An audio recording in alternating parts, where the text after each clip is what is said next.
Hello everyone, this is one of the many lectures, or one of the few lectures I will post on 12th night today, based on some of your feedback, right? A few of you responded, just a few of you responded to my inquiry about what you might be interested in terms of hearing lectures from me on the play or on specific topics from the play. So some of the things you identified as being of interest to you were the clown, Feste. Malvolio is someone I wanted to talk about, so I will do that in conjunction with my discussion of Feste. Many of you were interested in how marriage plots itself in Twelfth Night and what kind of queer intimacy is being anticipated or is being rendered possible in the play's kind of concoction, that is marriage at the end, right, for everybody. So several of you were interested to hear more about that, and because it also connects to your assignments focus, your main midterm assignments focus on the juggernaut, as I say, of marriage. I will lecture a little bit on that, and finally, I'll post a sort of general lecture on intentionality, right? So, authorial intention came up a few times, and we discussed it in class on Monday a little bit, but also in my posts when I talked a little bit about what intention does in a play's environment. So I'm sorry if I'm scratching my nose and being awkward again. I'm just never going to be used to this green light thing.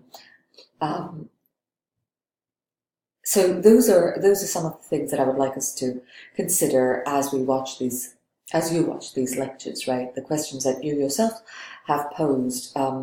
Alongside the authorial intention, I will talk in terms of performance and directorial intentionality, but also directorial license, right? And what kind of things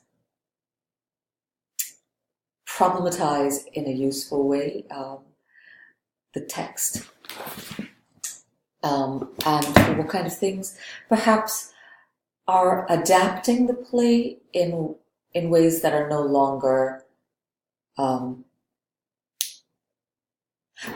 in ways that no longer enable the audience member to call it Shakespeare, and yet they are performances that are powerfully connected to Shakespearean motifs, but also to the canon of Shakespeare. So when we think of intention, I think we need to think beyond merely the scope of authorial intention, but also into more comprehensive ways in which intention works, right, in constructing narratives that are not, quote, authentic.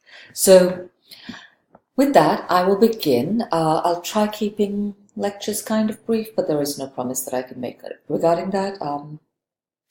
I will post these, and it is, of course, up to you whether or not you want to watch them.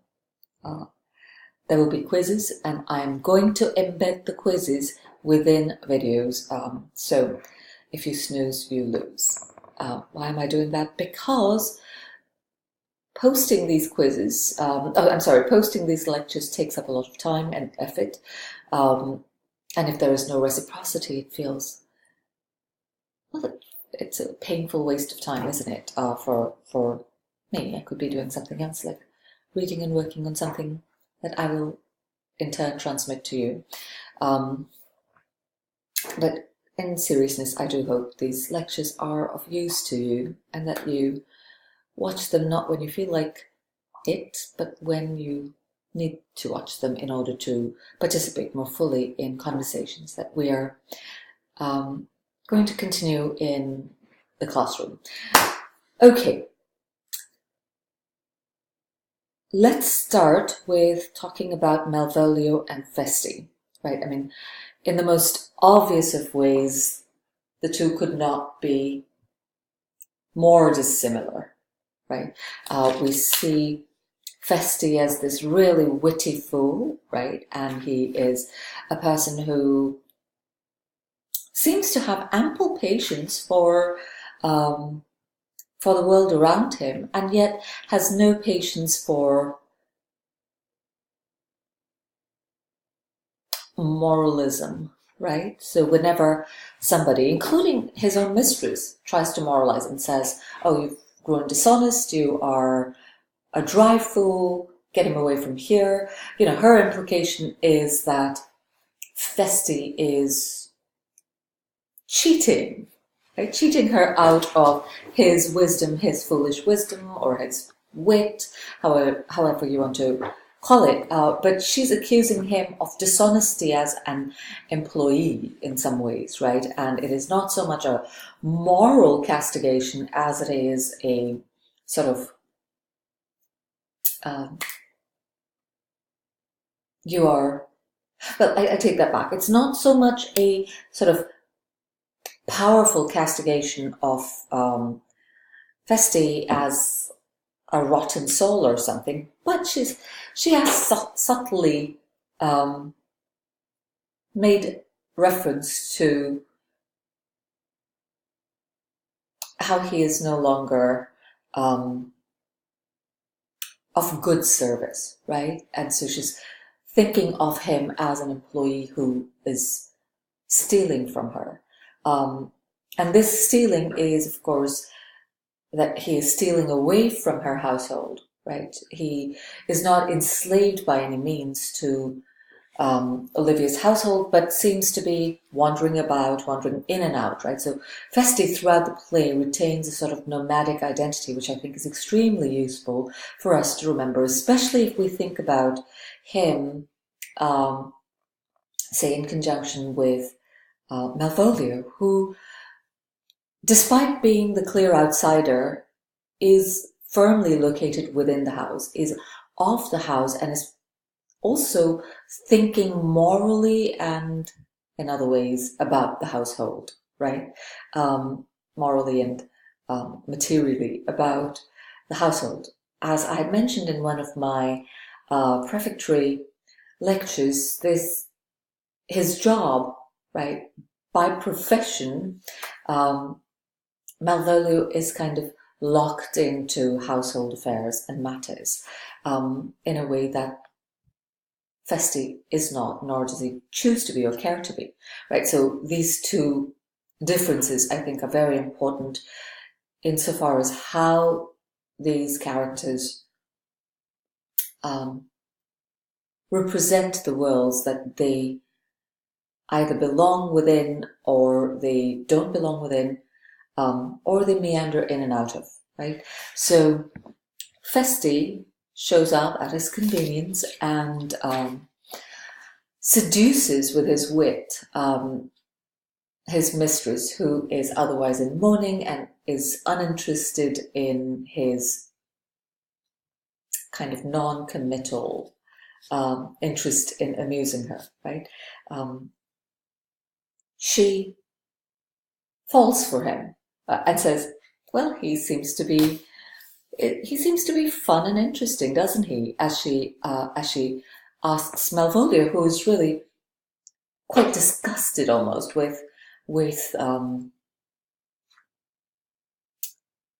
Feste's performance, right? He's like, this is so boring. He does this all the time. He's not really funny, you know. I mean, and really funny guys have put him down, and he has no comeback. So Malvolio's suggestion is that, well, Olivia should probably look for a better fool, one that is more sustainedly funny, at least.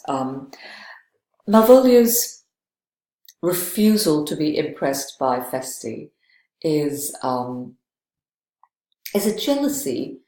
We've seen jealousy in multiple plays so far. In Midsummer Night's Dream, we see jealous lovers.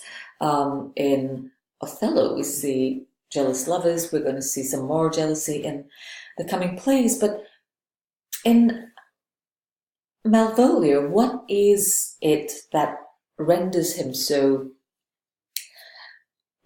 bitter, right? Bitter towards Feste. And that same bitterness kind of extends into his engagement with Cesario, into his engagement eventually with characters like Sir Toby and Andrew Aguecheek, and of course even Maria, when she decides to put a very hasty end to it. But what is his bitterness about? Is a question I would like you to consider. Right? Why is he bitter is another matter, but what is his? I seem to be rolling out of the camera's. Sorry, I seem to be rolling out of the camera's focus, but I think it is important for you to consider what, why, and what Malvolio's bitterness is about, or what it is about, and why is he bitter. Specifically because Feste, cynical as he is about human, I don't want to say the quality of human goodness or virtue, but cynical as he is about human beings' ready-made perfections, right? Or the concept of human beings as readily perfect or readily good and virtuous without needing mending or botching, to use some of his own words. Thinking about these two characters and their relationship to bitterness becomes really important. I'm sure I rambled in that last bit. What I'm trying to say is Feste is cynical, but is he bitter?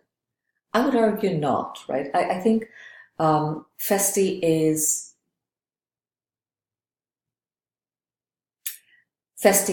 embraces a comic spirit. So if you look at Act 1, Scene 5, he has this great simple set of lines which he offers in response to Olivia's observation about him, right? That he's no longer funny, or he's a dry fool, and that he's also grown dishonest. So she says,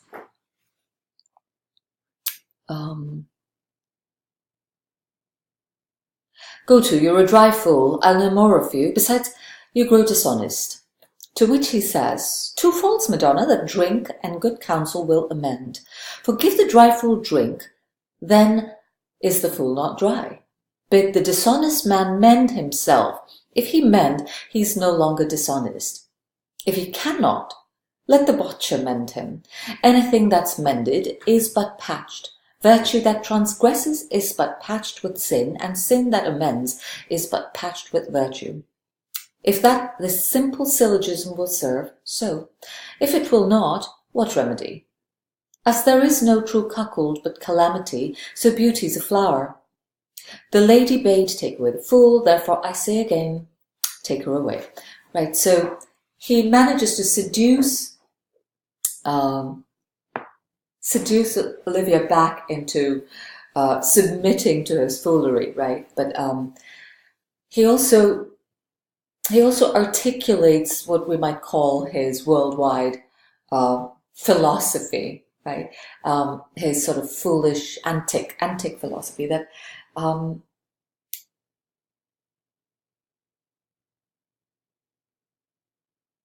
there is no reason to be moralistically firm, right? Or to have an unwavering position on people's goodness and badness, because there is a capacity that they may have to improve themselves, to change. And if that they aren't able to make those changes on their own, the world outside, the environment within which they operate, will fix them, either correct them or destroy them. I'll continue the lecture in just another minute.